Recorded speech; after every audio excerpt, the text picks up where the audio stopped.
She thought she could humiliate me in front of everyone, until one phone call flipped the entire night upside down, and in less than an hour, her world burned to the ground. The evening started like every other strained family gathering, smiles that didn't reach the eyes, polite small talk layered over years of unresolved tension.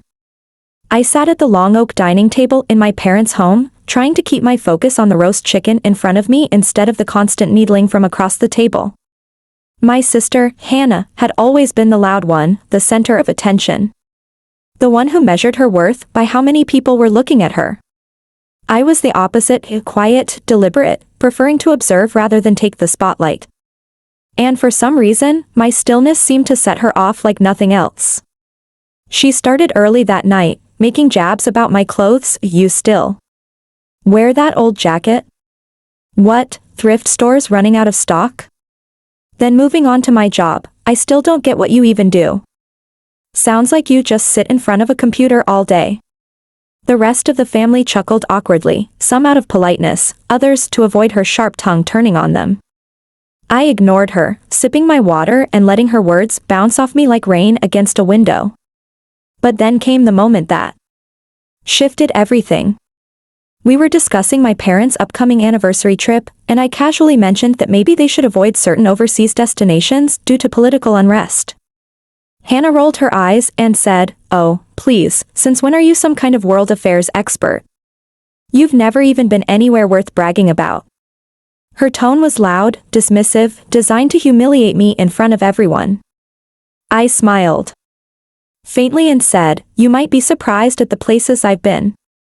I thought it would end there, but my calmness seemed to ignite something in her.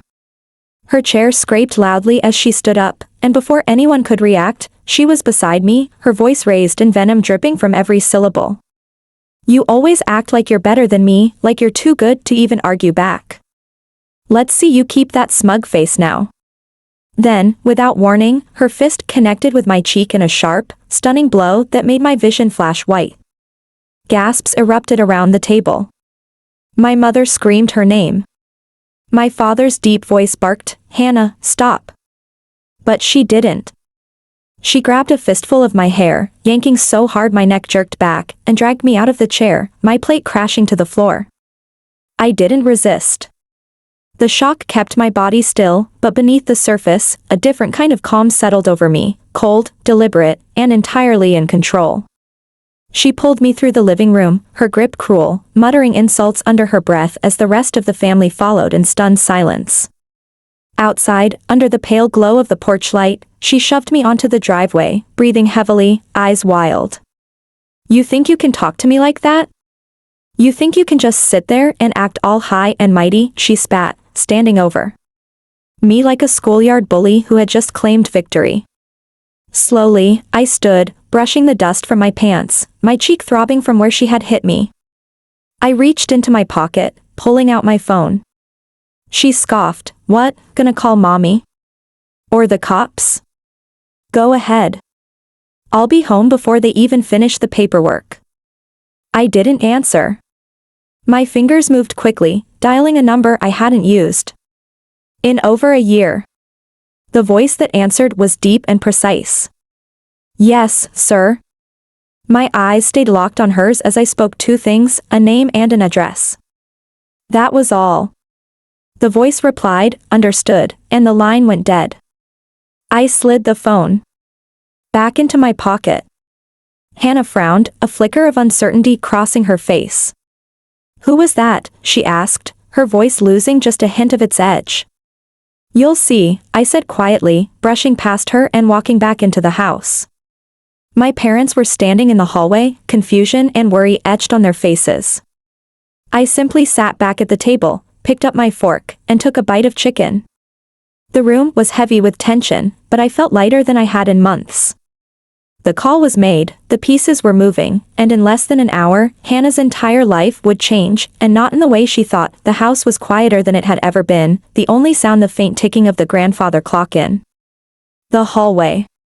Hannah had gone back inside after I'd sat down, muttering under her breath, her cheeks flushed red, not just from the cold air, but from the faint shadow of uncertainty that had crept into her expression after my phone call. My family sat stiff in their seats, forks untouched, eyes darting between us like they were watching a live grenade in the middle of the table. I kept eating, slow and calm, chewing each bite as if nothing had happened.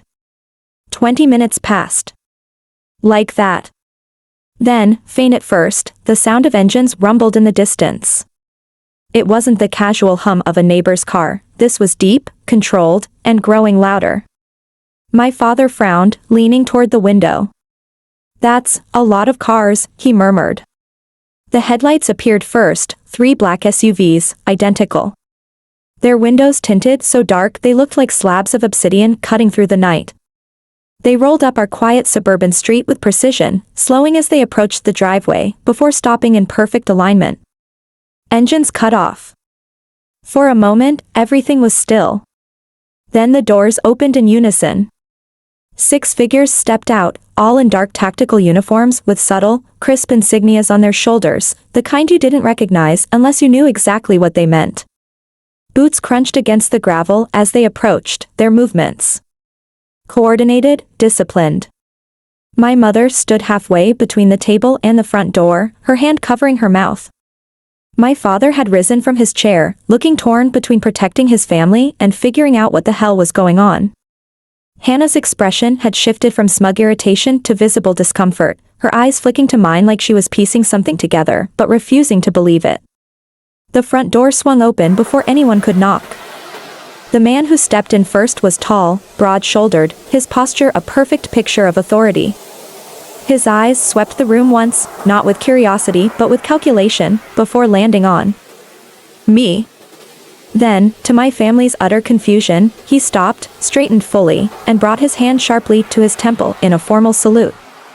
"General," he said, his voice firm enough to make Hannah flinch. The room froze. Every set of eyes turned to me, jaws slightly open. My fork clinked softly against the plate as I set it down and stood. "At ease," I replied, my tone steady. Unhurried. The officers moved aside to let the captain, because that's exactly what he was, take a step forward. "Orders, sir?" he asked. My gaze shifted to Hannah, who was standing rigidly now, her face pale. She opened her mouth to speak, but no sound came out. I let the silence stretch until it was heavy enough to crush the room. "She assaulted me," I said finally, my voice calm but laced with something sharp. "In front of witnesses." The captain's jaw tightened as he nodded once, then gestured subtly to the 2 officers behind him.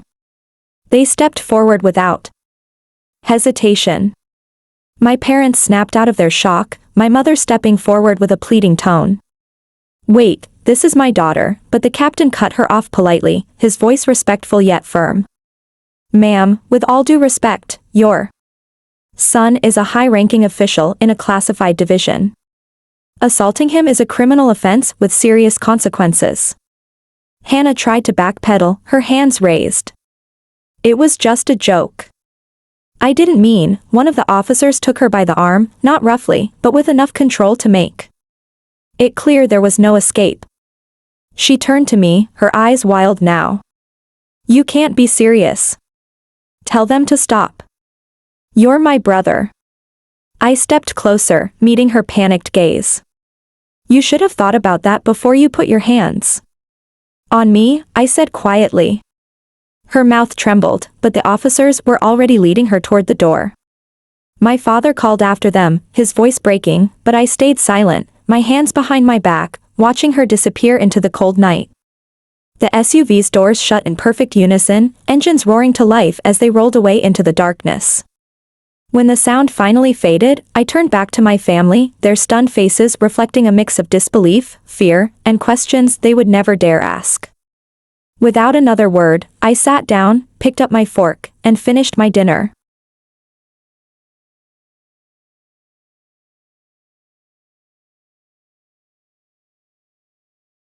Hannah had always been the loudest person in any room, but now her voice was gone, swallowed by the suffocating silence of the military detention center.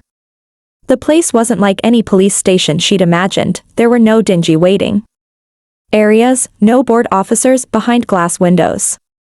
This was a secure facility, hidden behind reinforced steel doors and a network of cameras that followed her every move.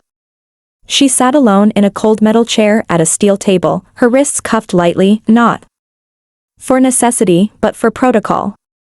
Every so often, she'd hear the distant sound of boots striking the floor in unison, the echo traveling down the corridors like a reminder that this was not her world, and she didn't belong here. Hours passed before the door finally opened. The captain from my house stepped inside, closing the door behind him with a soft but deliberate click. He set a folder down on the table, his eyes unreadable. Hannah tried to speak first, her voice shaky.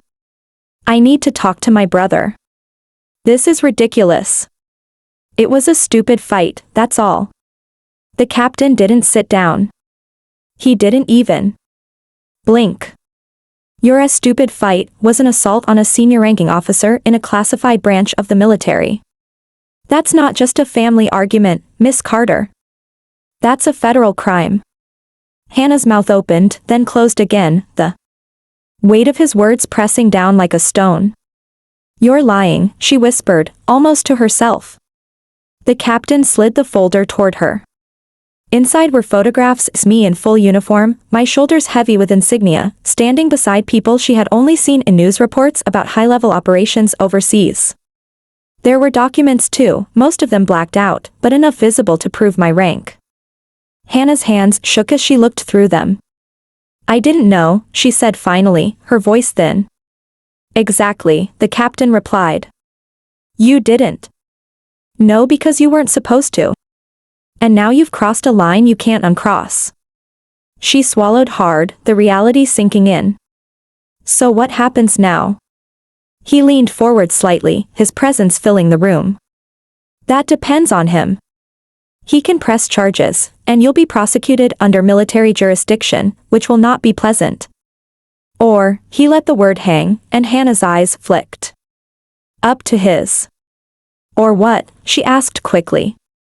"Or he can choose to handle this internally.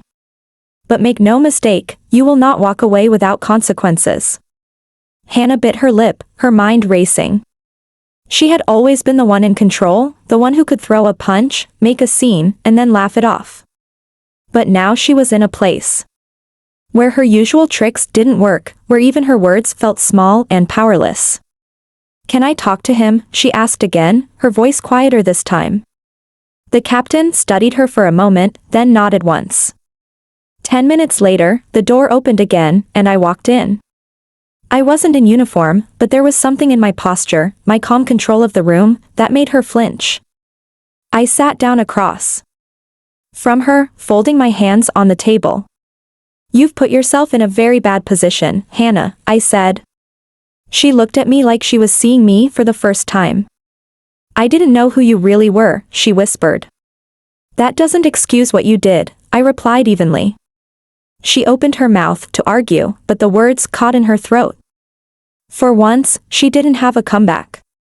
I let the silence stretch between us before leaning in slightly. "You think I'm here to decide your punishment? I'm not. That decision's already made."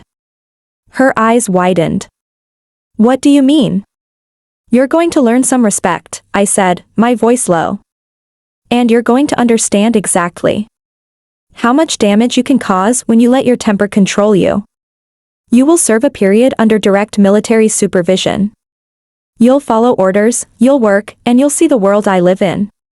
Hannah stared at me like I had lost my mind. "You can't make me do that," she snapped, but her voice cracked halfway through. I sat back, my expression unreadable. "You'll find that I can," I said simply, standing to leave. As I walked to the door, she called after me, her voice trembling now. "And if I refuse?" I glanced back at her, just once. "Then you'll see what the inside of a federal courtroom looks like." The door closed behind me, and for the first time in her life, Hannah realized she wasn't the one writing the rules anymore. If you want, I can make chapter 4 the point where she begins her time under military control, facing the reality of what consequences really mean.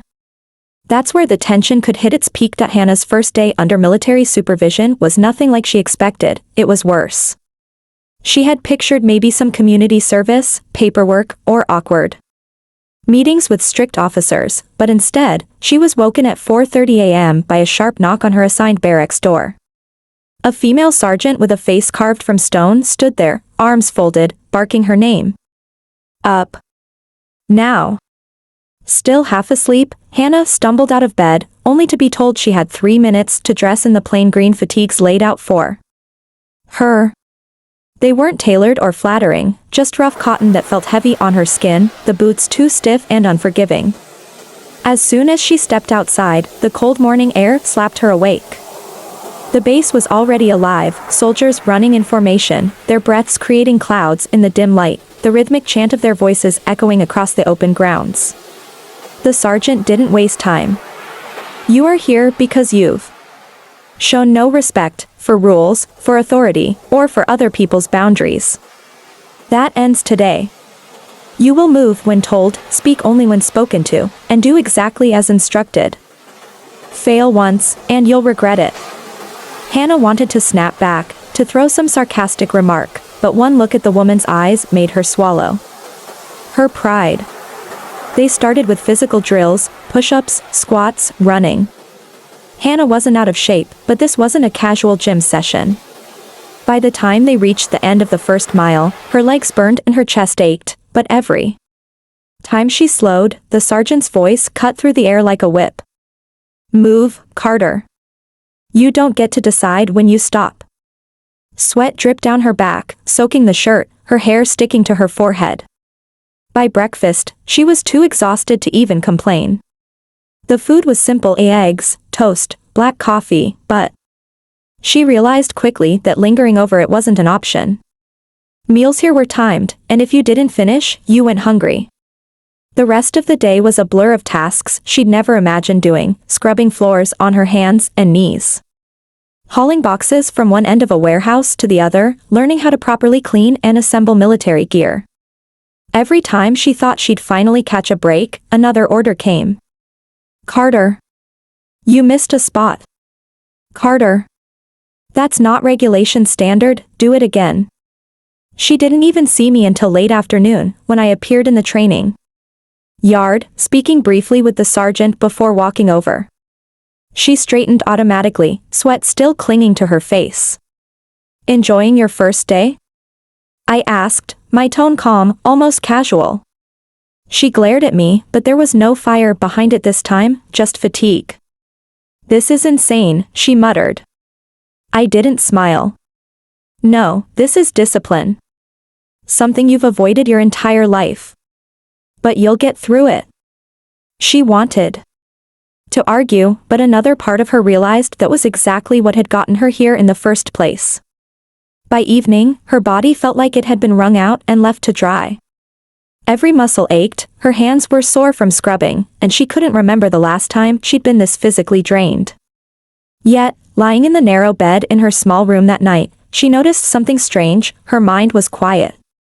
No constant buzzing of irritation, no endless need to prove herself right. Just exhaustion, and beneath it, a grudging sense of order. Over the next week, the routine became familiar, if not easier. Wake before dawn, drills, work, meals, tasks. Sleep. The sergeant still barked at her, but now Hannah realized it wasn't personal, it was about standards. And slowly, almost without noticing, she started meeting them. She learned how to fold her uniform to exact specifications, how to move efficiently, how to hold herself with a kind of presence she hadn't had before. Even some of the soldiers who had watched her with thinly veiled annoyance on the first day began to nod in acknowledgement as she passed. She still resented me for putting her there, but a tiny seed of understanding was starting to grow. She saw now the weight I carried, the discipline it required, and why losing control, even for a second, could have consequences far beyond a family fight. Still, she wasn't ready to admit any of that to me. Not yet. 2 weeks into Hannah's grueling military discipline program, the sergeant called her into the yard before sunrise. The air was icy, the sky still black, and the floodlights cast long, sharp shadows across the concrete. A small group of soldiers stood off to the side, murmuring to one another, while a battered military truck idled nearby. Today, the sergeant said, "You're coming with us."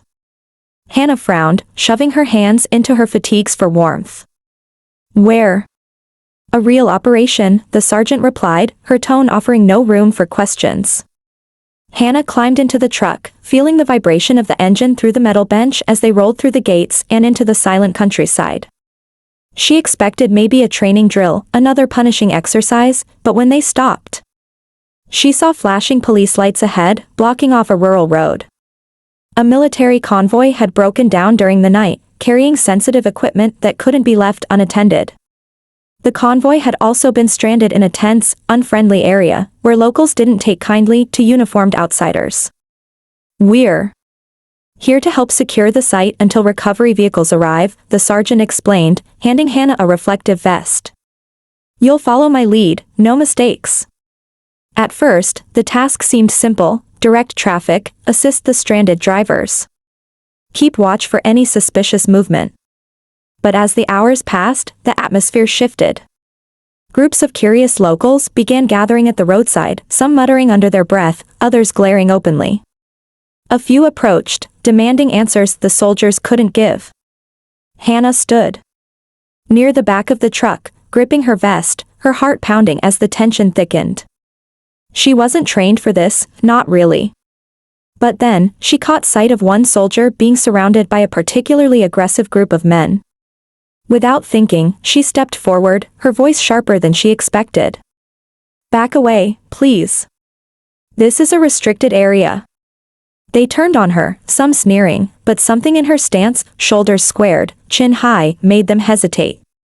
The sergeant's voice rang out from behind, firm but approving, "Good. Hold that line." Hours later, when the recovery team finally arrived and the convoy rolled out safely, Hannah climbed back into the truck, muscles aching not from physical labor this time, but from constant, unbroken alertness. She'd expected to feel only relief. But there was something else there too, a strange, reluctant pride. Back at the base, the sergeant dismissed the others, but stopped Hannah as she tried to follow. "You did well today. You didn't panic. You stood your ground. That's what discipline and control look like." Hannah swallowed hard, unsure what to say. She wasn't used to praise, especially from someone who had spent 2 weeks grinding her down to the bone. That night, I came to see her. She was sitting on her bed, uniform sleeves rolled up, hair pulled back, looking both exhausted and different. "I heard what happened," I said quietly. "The sergeant told me you handled yourself." She gave a small shrug, trying to play it off, but there was no mockery in her tone when she replied, "Guess I'm learning a few things." We talked, not like siblings who had just been at each other's throats, but like two people who'd seen the other side of something dangerous and understood what it meant to come back from it. When her program ended a few days later, I drove her home. We didn't need to rehash the fight, the arrest, or the punishment. The silence between us wasn't heavy anymore, it was comfortable. As we pulled into the driveway, she paused before getting out, glancing at me with something almost like gratitude. "For what it's worth," she said, "I think I get it now. Why you are the way you are. And I'm sorry." It wasn't a perfect apology, but it was real. I nodded, letting it stand. She went inside, and I sat there for a moment longer, watching her disappear through the door. She wasn't the same person who had thrown a punch at me in blind rage. And maybe, just maybe, I wasn't the same either. Sometimes, it takes being dragged into the coldest, hardest places to see what warmth really is, and sometimes, one call can ruin lives, or rebuild them. If this story kept you hooked, don't forget to like, share, and leave your thoughts in the comments. Subscribe to The Silent Revenge for more gripping tales of justice and unexpected twists.